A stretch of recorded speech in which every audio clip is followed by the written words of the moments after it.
Bobby Peterson, you are crew chiefing Ben Bostrom this year, and with Pat Clark Motorsports. Now, where are you from, and how do you come to arrive at this point in time? Yeah, I'm from South Africa. Well, actually from Zimbabwe, but I raced in the States late 80s, early 90s for Kenny Roberts, and then ran Kenny's deal in Spain for him, and at his school, and then in Malaysia and Southeast Asia, and then in South Africa I had my own team and raced there as well, So, yeah, I'm not a typical crew chief. I don't have a mechanical background, just more of a sort of, as a rider, I've had crew chiefs work for me.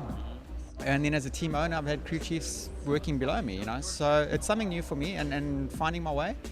Fortunately, the team is really experienced. We've got Tony Romo on the other side, Ron Hebben, who sort of heads up the whole program. He's been around a long, long time. The guys who are working on my crew are the same. They've been with Yamaha for a long time, So we've got tons of experience. So tell us, who are the crew guys? What do we got going here? On my side, I've got Chris Roman and Ray Johnson on the chassis. We've got Sander Donkers, who does all the data, and Eric Haslich on suspension. So that's on my side. Then obviously Tony's got his crew. We've obviously a new team, bit of a mix. Some guys from the old Honda team and traditional Yamaha guys. And honestly, the team has really gelled well. It's as I say, a new team. We got a late start, and he's really got going in January of this year. We've made a few mistakes this year, no question. Daytona was horrible the first race, with the clutch issue. Fontana, definitely I made some decisions there which weren't so bright. But for the most part, Ben seems really happy with the direction we've gone in. And as I said, the team seems to be gelling very well. Yeah, because he's had a couple of podium finishes. He wants to win badly, for sure. I mean, he was not happy with second at Sears. I was over the moon, honestly. I'm going, hey, we've got to give Josh some credit. The guy's riding good. Ben was happy with the bike, he's just going, he thought he might have been able to ride a little bit better. As I said, Ben, the last sort of three race meetings has been, I think, an example of how a guy should go about his business. He's been awesome in terms of attitude, approach out there on the racetrack. He's been absolutely first class. He's a veteran rider who's ridden all over the world. Yeah. I would think that he has some definite ideas about what he likes in the bike. For sure, and from our point, to make it even worse, and to a certain degree, he's really smart. So you can't fool him. It's some guys you can actually fool a little bit. Ben, make sure you tell him what he wants to know, because he's going to find you out. So yeah, he's really smart. And sometimes it's kind of. Sometimes the guys who don't think about it as much as he does, in the long run, it might help him a little bit more. He really analyzes stuff. So when he hits it right, it's going to be right, for sure. He thinks about his riding an awful lot. I know how much effort he puts in, sort of Monday to Friday on motard and motocross bikes and all that. For sure, for me, it was a bit intimidating in the beginning. Coming to work for Ben Bostrom, I'm going, I watched him win at Kyle Army and, on the world stage. So yeah, it was a little bit intimidating in the beginning, but he made me feel at home straight away. And like I say, he's really happy with the way the team's going. And as I said, a pleasure to work with at the moment. So yeah, for sure.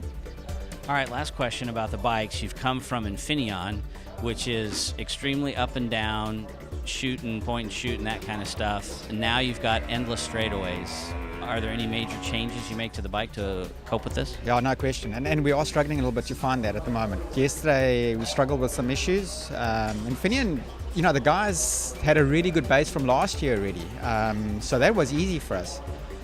Even here last year, he wasn't really that happy with the bikes. So it wasn't like we came here with an ideal base to start off with. We've had some issues. Going to try some stuff in qualifying 2 that hope, we get up there a little bit. But yeah. Can you tell us anything of like what it is? Just like chatter. Some bad front end chatter. Yeah, I couldn't even see out there. Between the front chatter and the corners, the rear chatter, all the way around the track, because the tire was so out of alignment. Yeah. I just went eyeballs just like that. Anybody will tell you, when it's the worst thing to try and solve. The other stuff, quite often you can kind of figure it out. Chatter, for whatever reason, a lot of it sometimes depends on even a guy's riding style. So. It's a horrible thing. Yeah. Ask Max BRG. Tell you all about front end chatter. Yeah. All right. Well, thanks for chatting. No, good one. Thanks.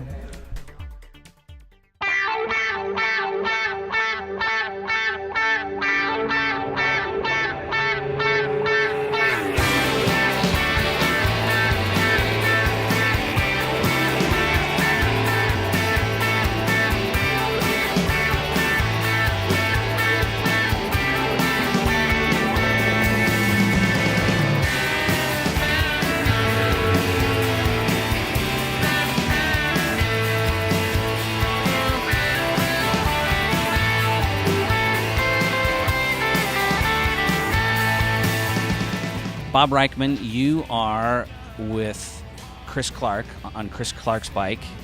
Tell us what you do and why. I work on the chassis, and I service chassis and do tires and kind of anything they need me to do.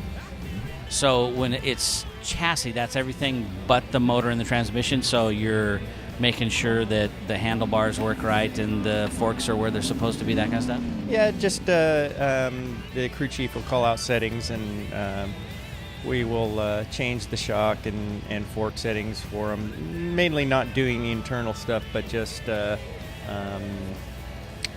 different heights and just actually taking stuff out and giving it to the suspension guy, and then they'll do the settings for us. There's a big thing when we do live shows and people have questions about swing arm angle. It's a big deal. That's part of chassis stuff, right? Yeah, we don't really do much of stuff on that.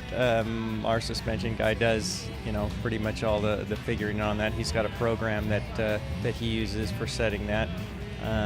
Most of our stuff that we do is just, what they call up, where there's, a couple other guys, there we got the suspension guy, we got a crew chief, and they make all those decisions.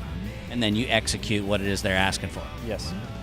He says add 2 clicks of rebound, you do it. Yes. Do you always turn all the way in and count back out? Or do you just go in there and go 2 clicks? We could just do 2 clicks, yes. Do you always match them each side to the fork, or do you have different things in each leg? Different things in each leg. One leg is actually for different things. They can do, a different setting in a leg. 1 click on a leg or something like that. Is it important to keep track of which leg has got what in it? I mean, you don't want to put the left fork in the right side when it should go on the left side? Yeah, it's pretty hard to actually mistake them as one side or the other. Yeah, they're only going one side as far as the way the brakes are attached to the bike. So there's no problem in doing that. So even I couldn't screw that up? I wouldn't think so. You could put it, let's say you could put it up in there and you'd know when you put the front wheel in there. Shino fit? No. Yeah. No. Do you have, I've seen sometimes a gauge for measuring things, like when you put a new shock in, there's a gauge that mounts on sometime to check the swing arm angle and all that. Do you have lots of jigs for things? Yes, that tool is for ride height, and we would check the ride height with that tool. Very cool. Yeah.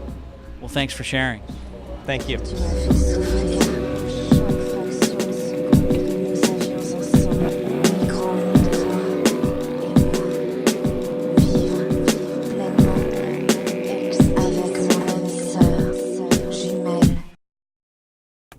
SportBikeWrench.com is the exclusive sponsor of OnTheThrottle.tv. Visit SportBikeWrench.com to find the parts you see used by the pros in OTT videos.